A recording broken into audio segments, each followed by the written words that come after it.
सोलाबू नमस्कार। नमस्कार। आओ आपण टिकावाली अंचल रे बहुत दिन है समाजसेवी हिसाब से काम करचंती।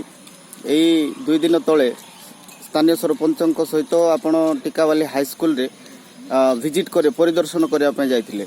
सेठी आपण कोन देखिले? सर गत सोमवार दिन 11/7/2022 रे दिन आम टिकावाला हाई स्कूल परिदर्शन जाइथिलु।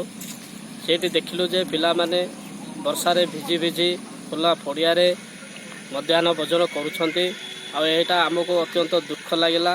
तेणु यार सुव्यवस्था करने टिकावाला हाई स्कूल हेडमास्टर को भेटिलु। तत्सहित लिखित आकार रे जिला कलेक्टर को मध्य जनइचु। हेले आगामी दिन मानकरे आपण कोन करिया पय चाहछंती? सर आमर दाबी टिकावाला हाई स्कूल रे रुषेई घर नाही किंबा मध्याह्न भोजन खाइबा पय डाइनिंग हॉल नाही।